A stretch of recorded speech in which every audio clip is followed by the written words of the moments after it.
In front of thousands packed into Cody Ridge Racetrack, a black stallion named Ranger, the golden hope of Western horse racing, suddenly broke through the gate, let out a roar, and bolted from the arena.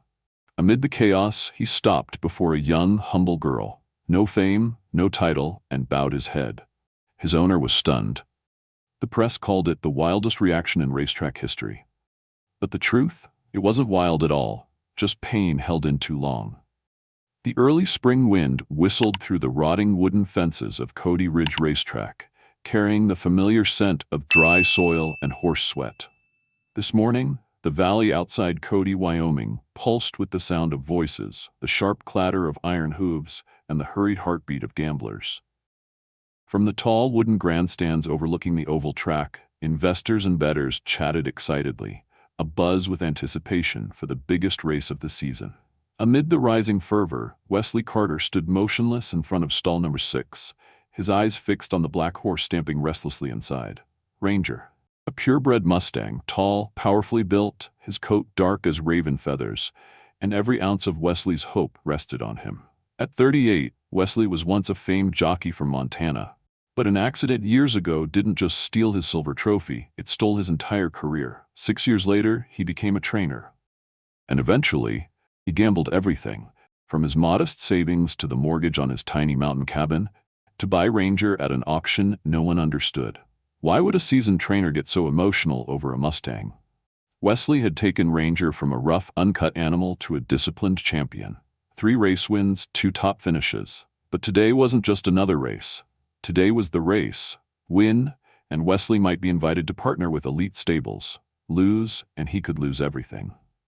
"You good, buddy?" Wesley whispered as he stepped closer to the stall. Ranger perked his ears, brushing his head lightly against the bars.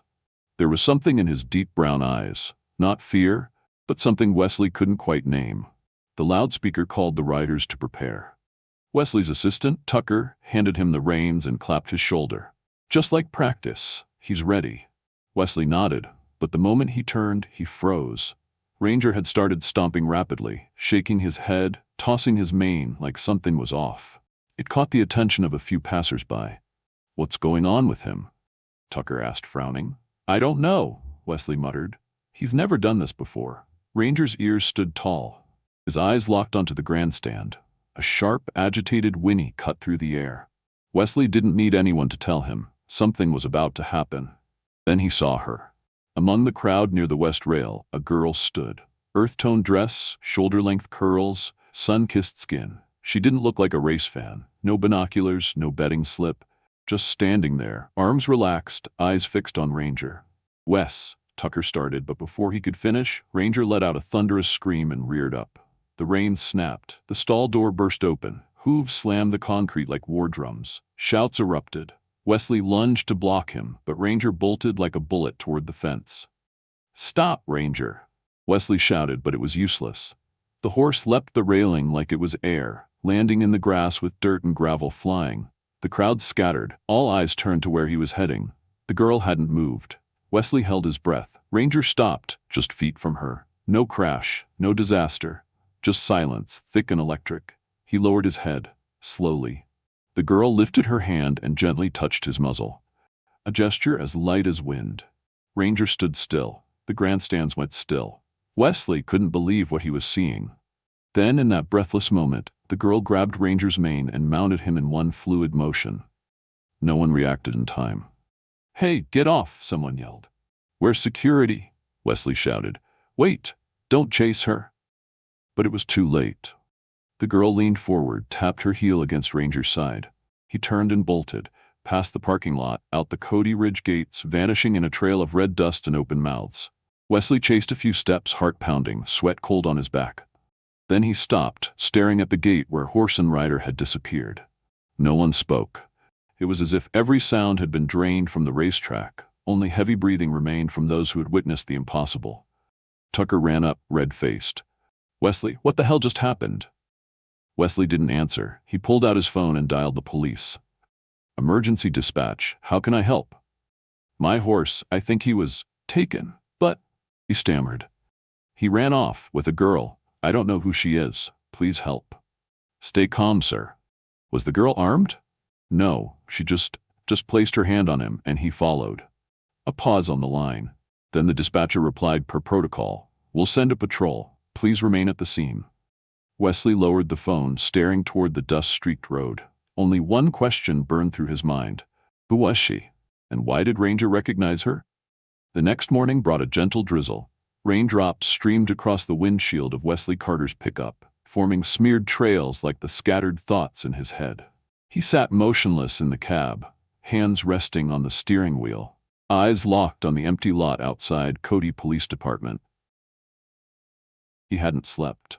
All night, the scene of Ranger running off with the strange girl had looped through his mind like a film stuck on repeat. The police had scoured the town center, checked every traffic camera at the exits, even called surrounding ranches, but no one had seen the black Mustang named Ranger or knew anything about the girl. "We're doing what we can," Officer Miles said, his voice sympathetic. "But truthfully, tracking a free-running horse isn't like following a stolen truck. Unless you've got more info about the girl." "I've never seen her before," Wesley said, shaking his head. "Never." He left the station heavy with frustration and a growing sense of unease. Something was wrong. Ranger had always been a calm, intensely disciplined horse, never rebellious, never out of control, and yet in front of hundreds of people, he had defied everything to escape. Or what? Wesley returned to his training stable, the place Ranger had called home until yesterday. Now it felt hauntingly empty.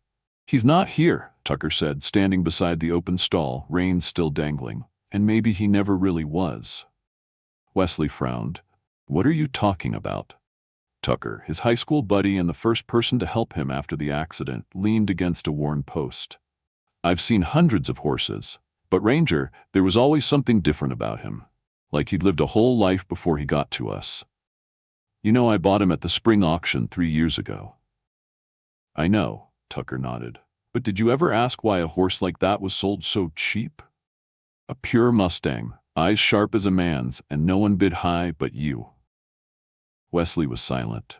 Deep inside, an old question stirred, one he'd never dared to answer. Where did Ranger really come from? That afternoon, Wesley stopped by a gas station near the highway to grab coffee, and something unusual happened. A stranger, roughly in his 50s, wearing a frayed ball cap and a faded denim jacket, approached as Wesley opened his truck door. "You the guy with the black horse that ran off from Cody Ridge yesterday?" The man rasped, his accent thick with mountain grit. Wesley narrowed his eyes. "Who are you?" The man didn't answer. Instead, he shoved a crumpled note into Wesley's hand and turned away, disappearing between parked cars. "Read it, but not here." "Wait, hey you." But the man was gone. Wesley looked around, then unfolded the paper. The handwriting was hurried, messy. "Meet me behind Nolan's feed supply at 6 p.m. No cops. It's about your horse." He gripped the note tight. Nolan's feed was an old warehouse long shut down, a few miles south of Cody, right by an abandoned rail line. No people, no cameras. Every instinct told Wesley it was a trap. But it was also the only lead he had. Night fell faster than usual. At 5:55 p.m., Wesley parked about 100 yards from Nolan's and walked the rest of the way with headlights off. The place was dead silent, just wind slicing across rusted tin roofs and the musty scent of overgrown weeds. At exactly 6, footsteps echoed from the far side. A shadow emerged from behind an old shipping container. It was the same man. "You came," he said, voice like gravel. "Who are you? What do you know about my horse?" Wesley's tone was taut as a stretched wire. "Name's Ray Hargrove. I used to haul hay for ranches around here, and I know that horse of yours ain't exactly yours." Wesley blinked. "What does that mean?" Ray reached into his jacket and pulled out a worn, blurry photo. He handed it to Wesley. A young girl, maybe 13, curly hair falling past her shoulders, wearing a red sweater, wrapped around the neck of a black horse with wild, tangled mane. It was Ranger. There was no mistaking it. "Her name's Ellie Madison," Ray continued, "daughter of the folks who owned Winding Creek Ranch. That horse was born there." Wesley swallowed hard. "They went bankrupt years back. The ranch got sold off. Ellie was forced to part with the horse. She's been waiting more than a decade, just to see him again." Wesley stood frozen. Ray left the photo in his hand and started walking off. But before vanishing behind the corner, he looked back. She believed he'd remember her. And you know what? He did. That night, Wesley sat at his desk. The photo lay on top of his training log. He stared at it, flooded with a mixture of disbelief, guilt, and something deeper, something that hurt. He'd owned Ranger for 3 years, trained him, loved him, molded him into a champion. But the truth was, he'd never asked where Ranger came from.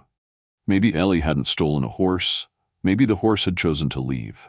He looked up at the wall lined with medals and trophies. For the first time in years, they felt hollow. Tomorrow he would find the girl. Not to accuse her, not for the press, not for the sponsors, not even for the police, but for the horse. The one he always believed belonged to him. Morning sunlight cut through the windshield like a pale ribbon, brushing across Wesley Carter's lean face as he drove. He had left before dawn, following dusty backroads outside Cody, heading toward a place that barely existed on any current map. Winding Creek Ranch, an old horse farm tucked beneath the Bighorn Mountains. Wesley didn't know exactly what he was hoping to find. He wasn't even sure if Ellie Madison was still there, or if she had vanished with Ranger for good. But one thing he knew without question: if he didn't seek out the truth himself, he'd never understand the horse he'd believed belonged to him for the past 3 years. The path into the ranch was rough, overgrown grass brushing the sides of his truck. The rusted gate hung crooked, the old Winding Creek sign barely legible beneath chipped white paint. Wesley stepped out and pushed the gate open. Its hinges groaned like a memory too long forgotten. Ahead stood a 2-story wooden house with part of the roof collapsed, and beside it, a horse stable still intact. From a distance, Wesley spotted him, Ranger, standing calmly beneath an elm tree, head lowered, tail swaying gently, and beside him, the girl. Ellie knelt down, holding a brush, slowly running it along Ranger's side. Her curly hair fell down her back, sleeves of her faded flannel shirt rolled up. She didn't look up, almost like she'd known he would come. "He still remembers the way home," she said before Wesley could call out. Her voice was soft, like wind stirring dry leaves, but steady. "I'm guessing that doesn't make you very happy." Wesley stopped a few paces away, eyes shifting from the horse to the girl. A long silence settled between them. "You're Ellie Madison?" he asked. She nodded, slowly standing and wiping her hands on worn jeans. "And you're the man who bought Lucky Star at the spring auction 3 years ago." "Lucky Star? That's his real name," Ellie replied, her eyes glowing with something fierce and tender. "I named him the night he was born, during a thunderstorm. My mom said any soul born during a storm would be strong. I believed it." Wesley stepped closer. Ranger saw him and lifted his head, stretching his neck like a quiet hello, but didn't move forward. "You knew who I was?" he asked, eyes still on the horse. "I'm not reckless enough to climb onto a horse in a crowded racetrack without knowing whose it is," Ellie replied, unflinching. "I just didn't expect him to remember me that fast." Wesley let out a long breath, his voice low. "I'm not here to cause trouble. I didn't call the police. No one followed me. But I need to understand what's going on." Ellie nodded and gestured for him to follow her into the old stable. Inside, despite the dust and decay, one corner had been swept clean. On the wooden wall hung an old halter rope, and beneath it a cracked wooden plaque crudely carved with the words, "Ellie and Lucky, 2010. "You see that?" she said, her voice catching. "He's not just a horse. He was my whole childhood. The first summer I ever rode, the only one I told secrets to when my parents split up, the reason I woke up at 5 a.m. every day for 3 years. Then, the ranch went under. I didn't even get to say goodbye." Wesley stood still, a growing ache spreading through his chest. He reached for the wooden plaque, running his fingers over the worn letters, the ones that spelled Lucky. "Why now?" he asked. "After all this time? Why look for him?" Ellie turned to him, her deep brown eyes unflinching. "I never stopped. I did everything I could to track him. When I saw the name Ranger on the Cody Ridge race list, I just knew. The way he moved, tilted his head, his eyes. You can train a horse to win, but you can't change its soul." Wesley lowered his gaze. "I cared for him with everything I had. To me, Ranger wasn't just a paycheck. He was all I had left after I lost my riding career, after I lost myself." Ellie stayed quiet, then stepped closer. "I don't blame you. Actually, I'm grateful. You gave him a good life, but when he turned and came to me yesterday, I knew. He still remembers." Together, they turned to look at Ranger, standing in the doorway of the stable, sunlight painting silver lines across his jet-black coat. He looked at both of them, not favoring one over the other, as if he, too, was waiting for them to decide something that mattered. After a long pause, Wesley said, "I don't know what to do." "Neither do I," Ellie replied, offering a small, sad smile. "But I know this. He needs both of us, the man who taught him how to cross the finish line, and the girl who helped him stand after his first stumble." There were no more words, just the sound of a horse snorting softly and crickets beginning their evening chorus as the wind picked up through the rafters. Wesley stepped outside, his mind reeling. Some truths come late, but once they arrive, you can't unsee them. And for the first time he wondered, had he truly owned Ranger? Or had he simply been entrusted with part of his journey? The rain from the night before had left dark streaks of damp soil along the narrow path into Winding Creek Ranch. The clouds still hung lazily over the Bighorn Peaks, reluctant to leave. Wesley Carter returned, not with anger, not with confusion, but with a single, unanswered question lodged deep in his chest. In the trailer behind his pickup, Ranger stood calm and still. No fidgeting, no nervous stomping. His dark eyes occasionally looked forward, as if he already knew where they were going, and was waiting for something he couldn't quite name. Wesley checked the mirror, his chest tight. He hadn't slept. Ellie's words echoed in his mind, repeating like hoofbeats pounding through memory. The gate was still the same, worn, crooked, but holding. Wesley pulled over and opened the trailer door. Ranger gave a quick toss of his head and jumped down effortlessly. No halter needed, no command. He knew the way. He moved ahead of Wesley, cutting through the tall grass, straight toward the western stable, where Ellie had brought him the day before. She was there.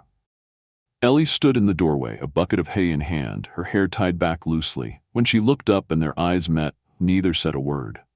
Ranger approached, gently nudging her shoulder with his head as if to say, "I came back." Wesley stood a few steps behind, then slowly walked closer. He remembered the path, he said quietly. Ellie nodded, setting down the bucket and running her hand along Ranger's strong neck. Some things don't need to be relearned. They're already in the heart. They sat together on an old wooden bench outside the stable, beside a patched-up section of fence. Wesley noticed it for the first time. Though the ranch was mostly abandoned, this corner had been cared for, as if someone had never stopped hoping it could come back to life. "You live here alone?" he asked. "Pretty much," she replied. "I came back about 6 months ago. The main house lost its roof, so I've been staying in the old tack room out back. I work in town during the day, come back here at night, even when there were no horses left." Wesley nodded, silent. Ranger laid down nearby, an unusual sight for a horse still in racing form. He curled up like a child, resting peacefully. "Wesley," Ellie said softly, "you don't have to leave him here. I know he's yours now." Wesley looked at her. Then at Ranger. "Yeah," he admitted. "On paper, he's mine. I paid for him, trained him, fed him, took him to every race, but after yesterday, I'm not so sure anymore." Ellie sat quietly, hands clasped. "I came here," he continued, "not just to understand Ranger, but to understand you." She blinked. "Me? The bond you two share. Horses don't bolt through fences and gallop toward strangers in the middle of a race. He chose, and that choice, it means something." The wind picked up, carrying the scent of grass and wet wood. Ellie reached into her pocket and handed him a small item, a worn leather necklace with a round wooden pendant. Etched into the surface was the name Lucky Star. "I made this for him when he was just a few months old," she said. "My mom used to say, if you name a living creature and love it long enough, it'll never forget you." Wesley held the necklace, thumb tracing the carved letters. His mind flooded with images, foggy mornings at Cody Ridge, Ranger pawing at the stall door, the pressure of training, the races, the flash of cameras, and the eyes of a horse that always looked just a little further than the crowd. "I never asked where he came from," Wesley murmured. "I just knew he was special." "Like most people," Ellie said gently. "We meet others mid-journey. Rarely do we ask where they began." Wesley smirked faintly. "You're more insightful than I gave you credit for." She didn't answer, just looked at Ranger, who now slept deeply, his breathing slow and even. "What do you want me to do?" he asked. "Leave him here?" Ellie shook her head. "I don't want anything. I just wanted to know he was okay, And if you take him back, I won't stop you. But if I do nothing, Wesley paused, I'll never forgive myself. Evening light dipped low, painting the valley in shades of red. Wesley stood, brushing dust off his jeans. He walked over to Ranger and knelt, brushing a hand over the horse's neck. Ranger opened one eye, shifted slightly as if preparing to rise, but then settled again, his head resting toward the stable. Seems like he wants to stay a little longer, Wesley said softly. Ellie smiled. Then let him. Just a few days, until both of you are ready. Wesley nodded. I'll be back. Take care of him for me. No, not for me. For him. They shook hands. No more words. But in that quiet grasp there was a mutual respect. A silent acknowledgement between two people from very different lives, connected by one soul, a black Mustang named Lucky Star. Wesley left as night fell. His truck headlights cut a silver line through the back road, while behind him Ellie and Ranger stood beneath a sky full of stars. As Wesley returned to the town of Cody under the dimming evening light, his thoughts stretched tight like reins in a race too long. What he had just experienced at Winding Creek wasn't simply a conversation, it was a reckoning. With Ranger's past, with his own. For several days, Wesley didn't go back to the ranch. He told himself he was busy with training schedules at Cody Ridge. But deep down, he knew he was avoiding a decision. On Wednesday night, he stood beside Ranger's stall at the training stable. The horse was no longer the fire-eyed racer he had been. He ate less, moved less, didn't even tap his hoof when Wesley approached. It was like his spirit was somewhere else, on a hillside maybe, beside a girl with curly hair and a stable patched by memory. Wesley gently stroked the broad forehead of his horse. You still think about that place, don't you, kid? Ranger snorted softly, then turned his head away, eyes dark with a quiet ache Wesley couldn't name. The next morning, Wesley woke before dawn. He packed a few clothes into an old leather bag and headed for the barn. I've got to go back, he told Tucker, his longtime friend and ranch hand. Just for a few days, I need to close this out the right way. Tucker nodded. You don't owe it to you owe it to him. By the time they arrived at the Winding Creek gate, Ranger was already restless in the trailer. Before Wesley could fully unlock the latch, the horse leapt out and galloped straight toward the old stable. No hesitation, no command. He knew the way. Ellie was by the fence, watering the grass near the old gate. She dropped the hose when she saw him. I figured you'd come back, she said, not surprised, not accusatory. Hard to ignore what's already carved into a horse's heart, Wesley replied. Ellie placed a hand on Ranger's neck, then looked up at Wesley. He's been better. He's eating, sleeping, but every time he hears a truck in the distance, he goes to the fence and waits. Wesley pressed his lips together. I can't keep him here forever. The sponsors are pushing. They want him back on the track in 2 weeks. I understand, Ellie nodded. He's a valuable investment, and you've given him everything. I only ask one thing. If you take him, let him remember he once had a home and a friend who never stopped waiting. Wesley didn't answer at first. Then he exhaled deeply. I'll bring him back to Cody in a few days, he said. But not just yet. I want to see him here a little longer, with you. To know what's right. In the days that followed, Wesley stayed at Winding Creek. He slept in a canvas tent near the barn, survived on instant noodles and strong coffee brewed from spring water. By day, he helped Ellie repair the roof, fix the fences, and marveled at how she worked like someone born to rebuild. One evening, they sat beside a small fire just outside the barn. Stars blinked overhead as the embers crackled gently. Why haven't you left this place? Wesley asked. You could have gone to the city, found a new job. Ellie looked off toward the dark silhouette of the house. Because this is the last memory I have of my family. My parents died in a car crash 5 years ago. All that's left is this rundown ranch and some old photos. She paused, her voice trembling. And Ranger, he's the last light from that childhood. I couldn't keep my parents, couldn't keep the ranch, but if I could keep the memory of him, maybe I hadn't lost everything. Wesley didn't know what to say. He reached out and gently held her hand, not like a man reaching for a woman, but like one soul anchoring another. On Saturday morning, Wesley led Ranger out of the stable. Ellie stood at the door, silent. He's coming with me today, Wesley said softly. I have to take him back to Cody. Ellie nodded, no tears in her eyes, but sorrow laced across her face like a silent storm. I understand. Take care of him, and if one day, if he ever needs to remember who he is, bring him back here." Wesley didn't respond. He led Ranger to the trailer. As the horse climbed up, he turned once, glancing back, his eyes soft, heavy with the tint of memory. Back on the road to Cody, the truck rolled through familiar hills. Wesley drove slower than usual, careful not to wear the horse down. But in his mind, Ellie's words kept circling. If one day he needs to remember who he is. He repeated that line so many times, he no longer knew if it was Ellie's voice or his own. At the training stable, Wesley led Ranger back into his stall.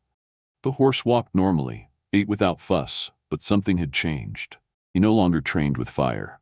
The light in his eyes was gone.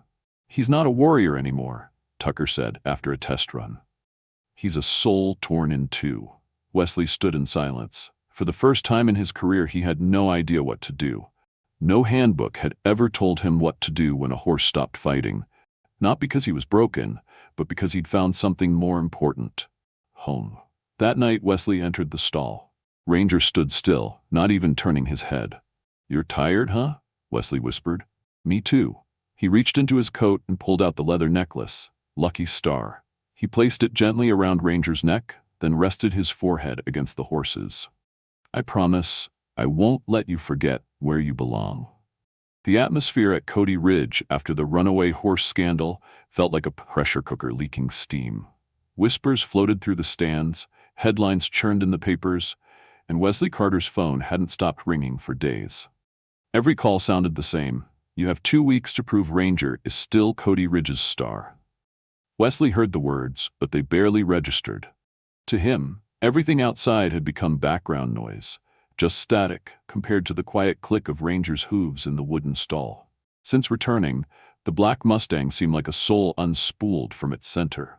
He barely ate, slept restlessly, and didn't respond to anyone, except for the faintest noises coming from the west fence, the place Ellie once stood.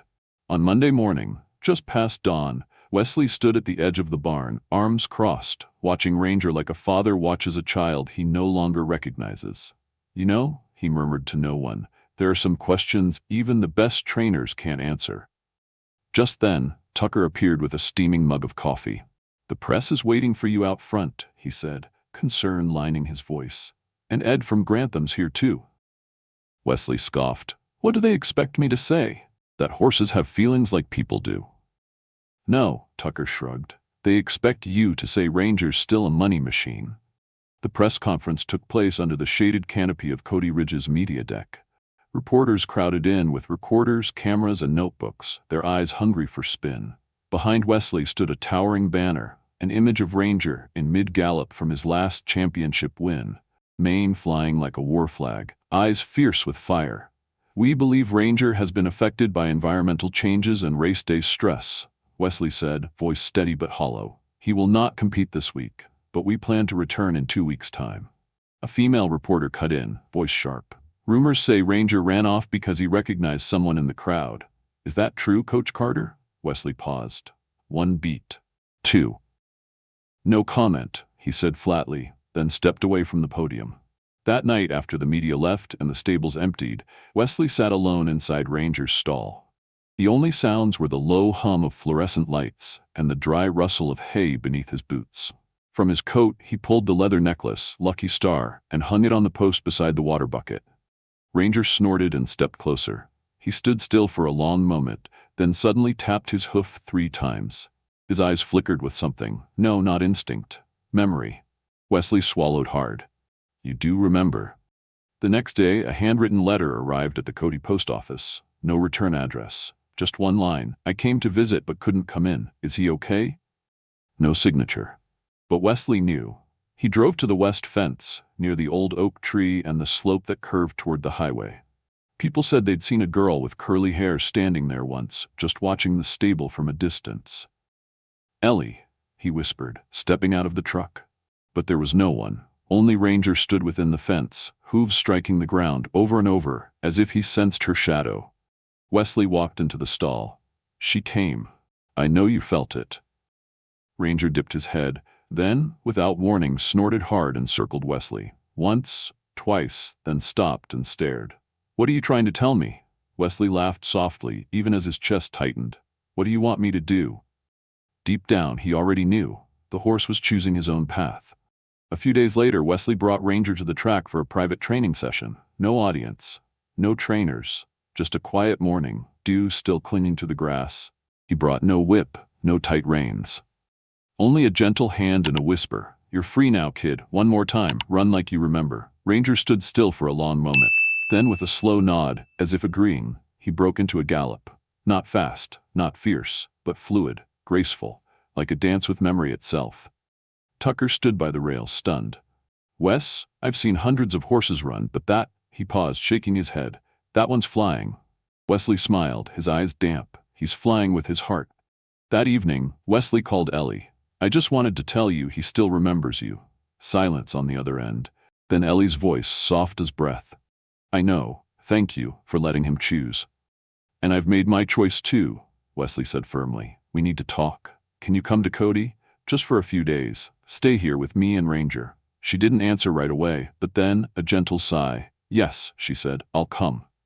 3 days later, Ellie stepped off the town's small bus, carrying a worn backpack and a bunch of wildflowers. Wesley waited by the curb. He said nothing, just reached out his hand. And as they walked through the Cody Ridge gates side by side, Ranger lifted his head from across the paddock and let out a high, ringing whinny, like the whole Wyoming Valley was waking up with him. That morning in Cody was crisp and still. The Bighorn Hills wore a veil of pale mist, and the sky stretched cloudless above, a canvas held in breath. Nothing moved, except the soft wind skimming across the barn roof. Ellie placed her small bag under the eaves of the old feed shed, now cleaned and orderly, thanks to Wesley's care. She didn't say anything, just reached out and brushed her hand along the weathered wood, then turned toward Ranger. He stood waiting at the stable door, eyes bright, as if he'd never been away. Wesley approached, holding 2 steaming mugs. "I'm not sure Cody has anything resembling cappuccino," he said, smiling. "As long as it's not instant coffee," Ellie replied. They both laughed, a quiet laugh, but real. It softened the years between them. Ranger tapped his hoof 3 times, then lowered his head into Ellie's outstretched hand. "I used to believe," Wesley said slowly, "that every horse had a limit, a breaking point, speed, trust, even loyalty. But Ranger, he's not like the others." Ellie looked up. "Because he doesn't live for training. He lives for connection." Wesley nodded, as if confirming something he'd once resisted believing. Their first week together in Cody passed like a warm dream. Neither of them planned much. They didn't argue. They didn't speak of ownership or paperwork. Instead, they lived simply, with Ranger. As Tucker liked to joke, "The 3 of you look more like a family than any stable team I've ever seen." Some nights they'd walk together to the meadow behind the stables. Wesley brought his battered guitar, and Ellie sang quietly. Ranger would lie nearby, occasionally lifting his head whenever Ellie laughed. One evening, by the firelight, Wesley looked at her. "You know," he said, "I spent years not allowing myself anything outside of racing." "And now?" Ellie asked. "Now I realize," he whispered, "that victory doesn't always happen in an arena." Then one morning, a call came from Cody Ridge. The track director wanted Ranger back for a ceremonial race to launch the season, a gesture meant to restore the stable's image after the scandal. Wesley didn't respond. He stood in the stall, watching Ranger. "What do you think, buddy?" he asked aloud. But Ranger wasn't looking at him. He was staring toward the fields, where Ellie stood, arms open, calling to him in the wind. Wesley gripped his phone tightly, then slowly powered it off. That afternoon, he took Ellie and Ranger to a stretch of open land at the edge of the Bighorn foothills. Ellie rode bareback, no saddle, no reins. She didn't need to guide him. Her heart did the leading, and Ranger understood. Wesley stood below the ridge, watching them like he was witnessing something sacred. When they reached the crest, Ellie turned back. "You know," she called, "there was a time when all I ever wished for was to see him run, not for competition, but for freedom." "And this is that time," Wesley replied. Ellie slid off the horse and jogged back to him. "But I won't keep him," she said. "Not if you still need him." Wesley touched her shoulder.